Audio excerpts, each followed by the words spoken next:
Welcome back to another video, Swamp Folk. It's good to see ya, and welcome if you're new. Today I'm going to be sharing some creepy, strange, and downright unexplainable horror stories sent in from the deep woods.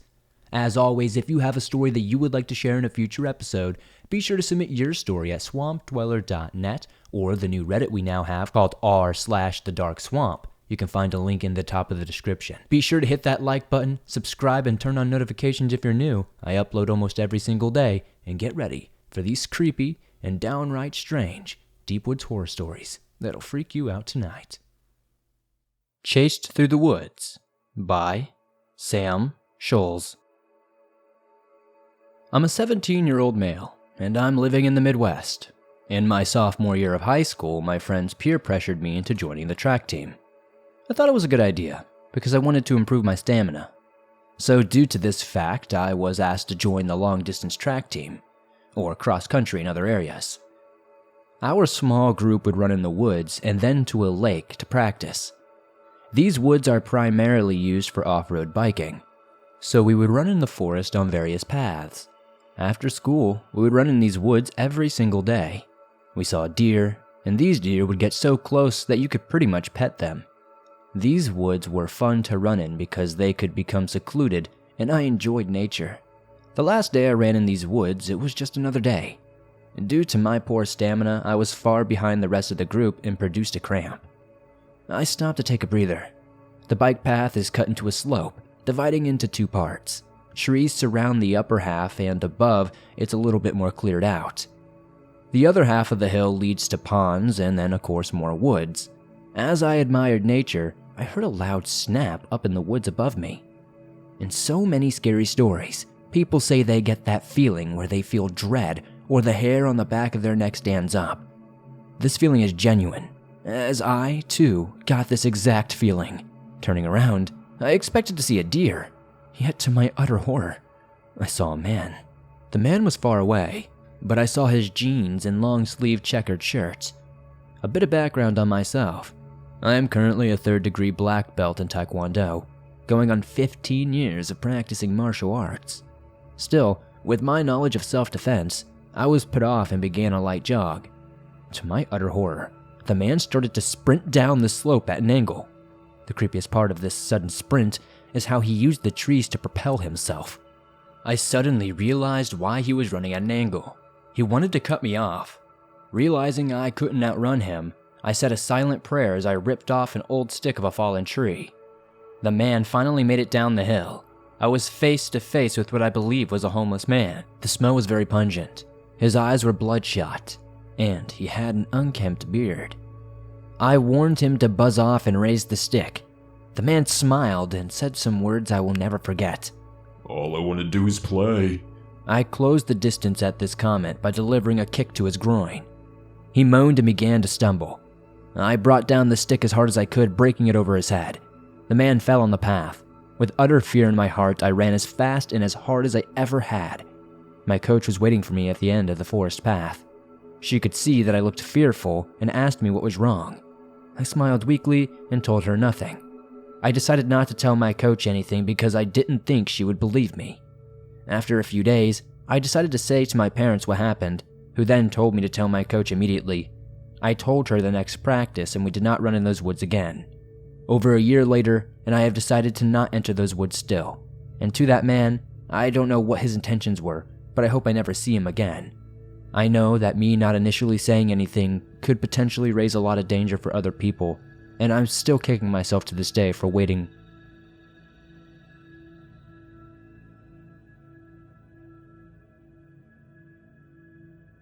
I'm a homeless veteran living in the woods. By Star Wars Fan 1979. Although I am currently homeless, I am not without a job. I decided to leave the Army after 3 years of service due to terrible pay and long, uncompensated hours at work. However, after a few months of job searching, I found a pretty great job as a fraud investigator in Kansas City. The pay was excellent, and the only thing that would keep anyone from accepting this job was the commute distance of 1,000 miles from Fort Bragg, North Carolina.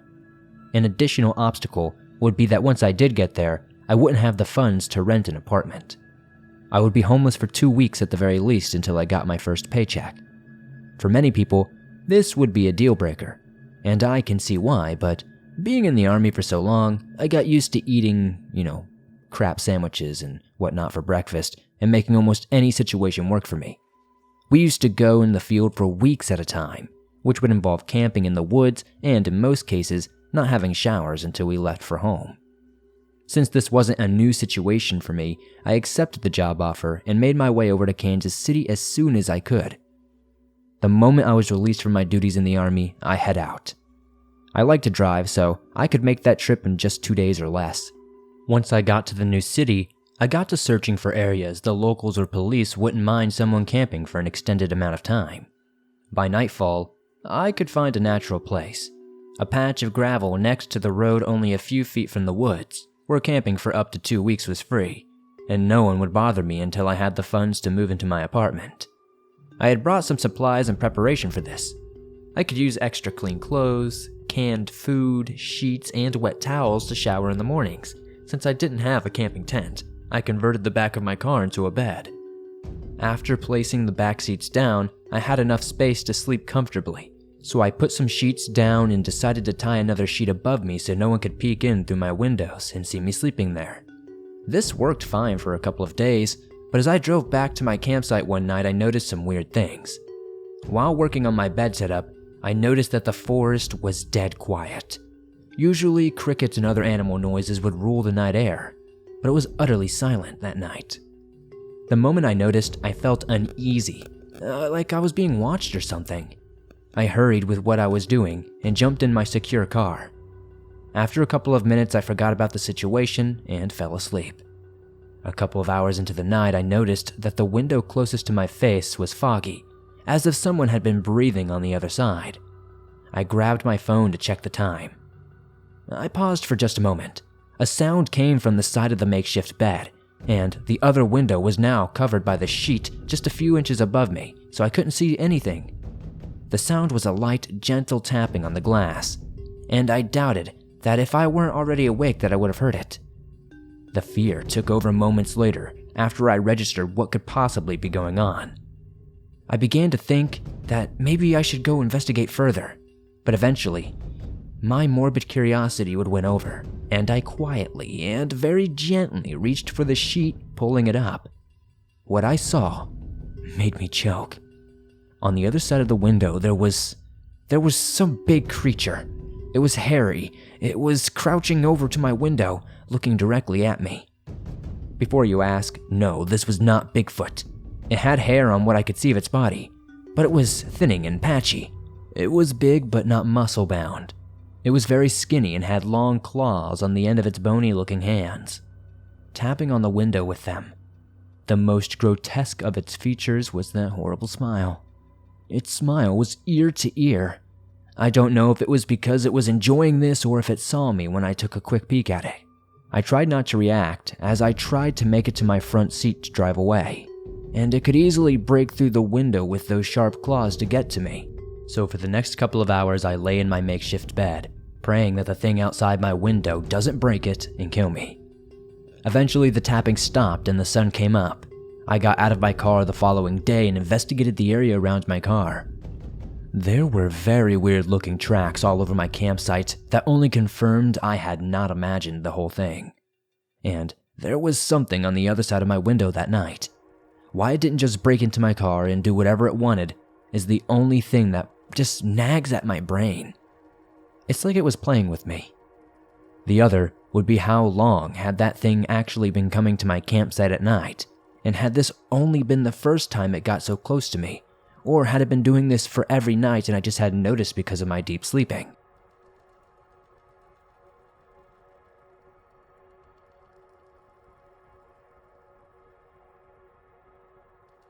I Have No Idea What Followed Me by AcceptableFruity. In 1984, I was 8 years old. Every summer, my family would camp in and around different campgrounds within Yellowstone Park. Every trip, I'd beg to sleep in a small tent next to the trailer, but my parents always said no. Finally, this time, my parents said yes on the last night of our trip. I was excited to be deemed old enough to sleep with my 5-year-old sister in our tiny tent in the clearing next to my parents' trailer. But the rule was I was not allowed to leave the tent unless I needed to use the bathroom in the trailer. It was pretty late at night. My sister was asleep, and the forest was quiet, aside from the chirping bugs. I loved it. I listened to the rhythms and read my book. I didn't notice when the sounds were reduced to only maybe a fraction of what they were, until all I noticed was that of my breathing sister. My flashlight began to flicker and then blinked out entirely, interrupting my focus on the story. It was hushed, but my ears were fixating on a sound that sounded like something was crashing through the underbrush. It was stirring at the edge of the pines surrounding our tent.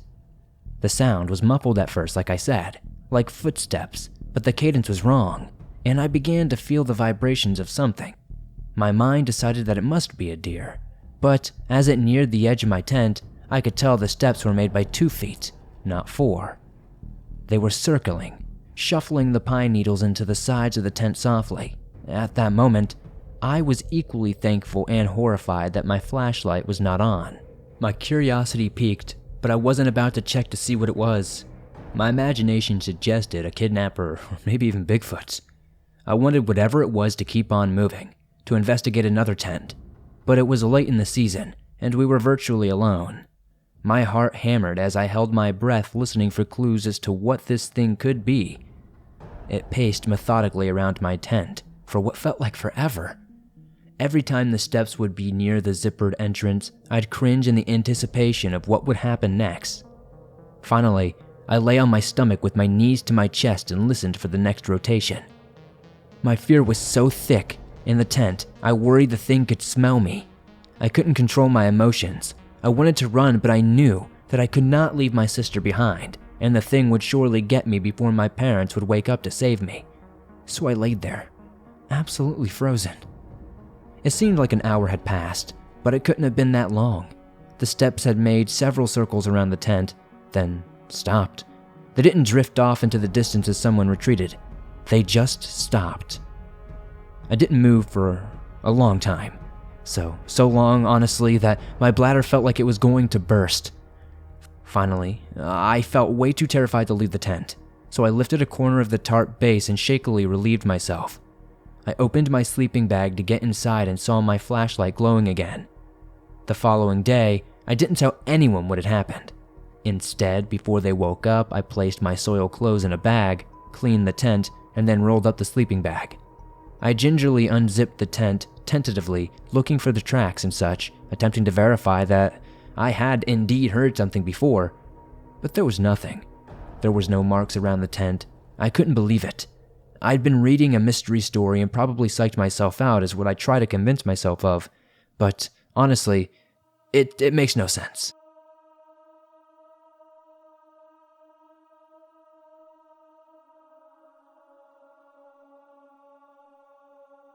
Something We Saw in the Woods by Kiera H.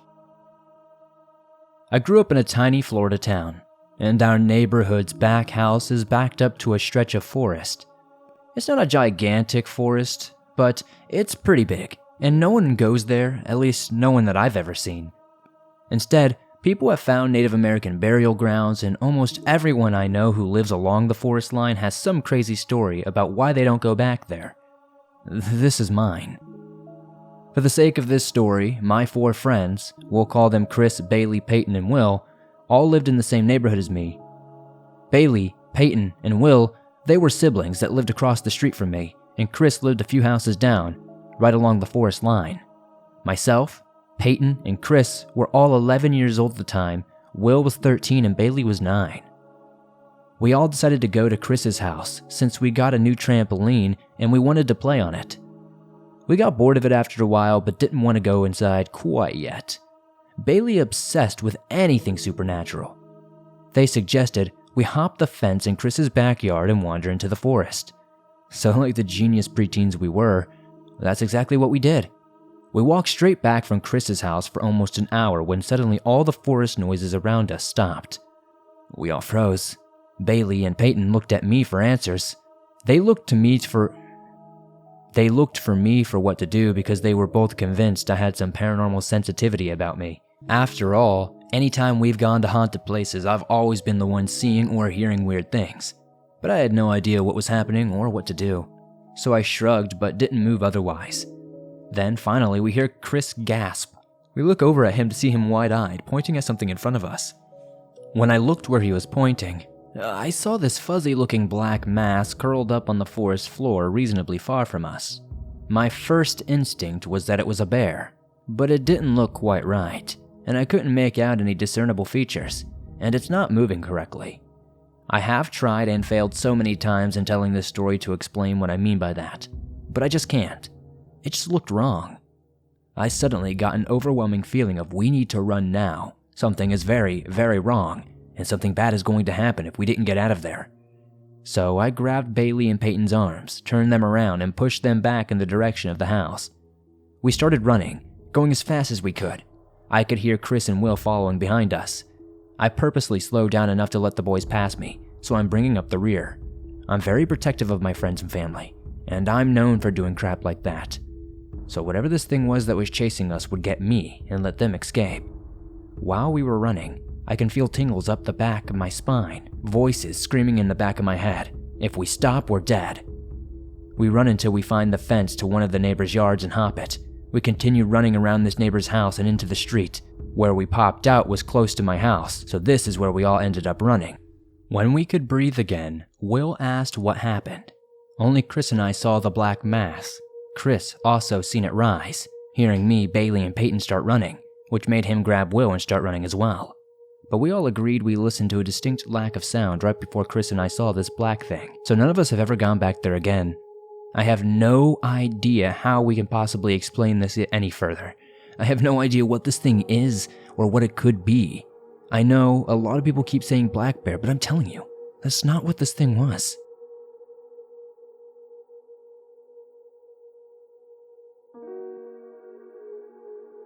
Hi, Swamp Dweller. My name is Seth.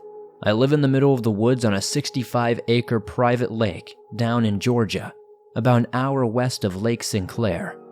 It's an incredibly small town which is mostly secluded, so we don't have many neighbors within 10 miles.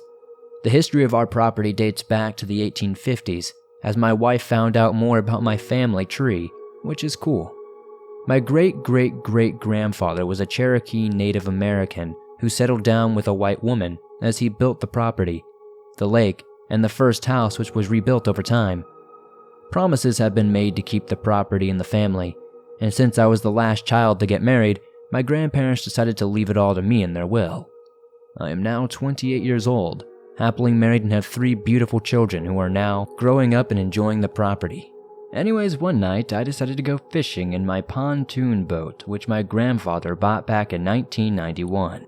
He left it for me as well. I was baiting up a few poles to catch some catfish and striped bass using my mounted solar lights on the boat and headlamp. I was in the middle of the lake, which is around 100 yards away from the shore. I heard what sounded like bushes shaking, but I didn't think much of it since there are coyotes, bobcats, hogs, and lots of other animals around. I figured it was probably just a raccoon, armadillo, or possum. The bushes started to get louder, and that's when I realized that it was nothing small. It sounded like something was using a lot of force to shake the bushes, and that's when I started to get tense as I froze up, and the hairs on my head started to crawl. I think to myself, okay, don't move and don't make a sound, cause whatever it is, it's huge. My headlamp isn't exactly as bright as a spotlight, but it can shine into the ground with not much effort to see the trees or the bushes. The noise was literally right in front of the light shine. Whatever this thing was had to be at least 2 to 3 feet taller than I was, as I'm 6'2", and I had to look up to find how much higher this thing's mouth was as it let out a low growl. I said to myself again, we don't have bears here. What the heck is that thing? I saw its shadow walk through my light, but it wasn't enough to get a full image of this thing. All I know is that it was a dark figure. Before it vanished into the dark woods, it let out a strange sound like 2 whooping sounds. This happened last week on Saturday, and I've been meaning to go back out there during the daytime to see if there's any footprints of the creature so I could take pictures to share it with you. But I will definitely keep you updated when I do go back there, since it is my catfish hotspot. Thanks for sharing my story, Swamp Dweller, and I hope you have a great night.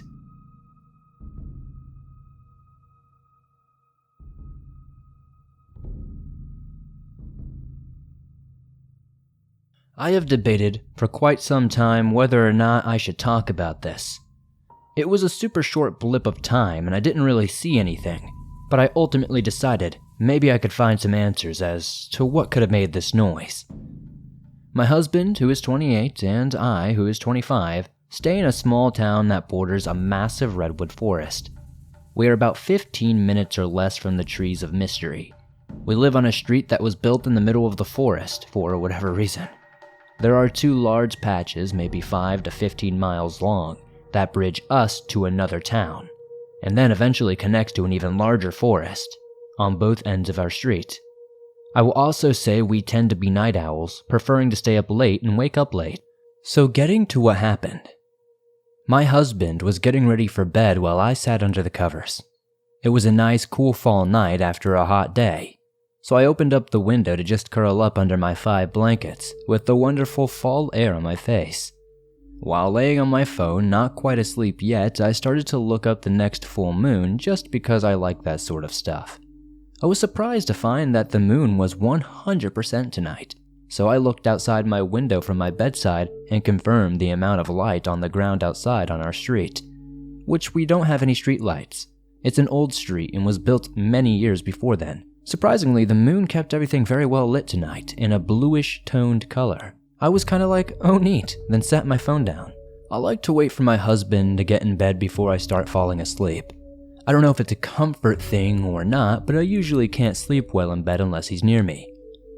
I was wide awake, sitting there for about 2 to 5 minutes, listening to the crickets outside when I heard a man scream up the street.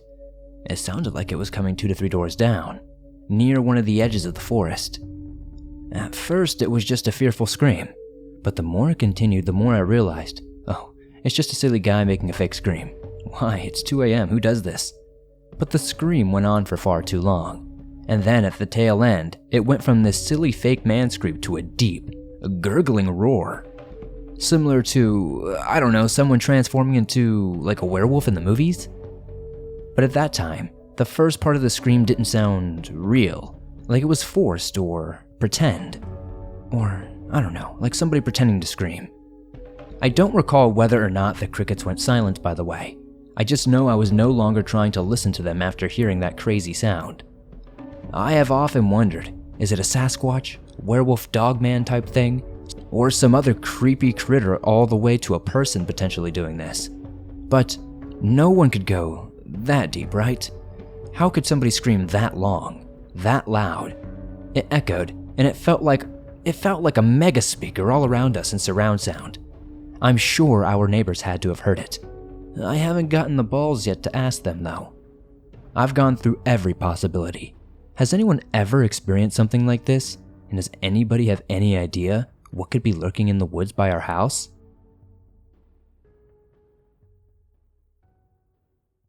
Thanks for listening to these creepy and allegedly true deep woods horror stories sent in by viewers just like you. As always, if you have a story that you would like to share in a future episode, be sure to submit your stories at swampdweller.net or our new Reddit, r/thedarkswamp.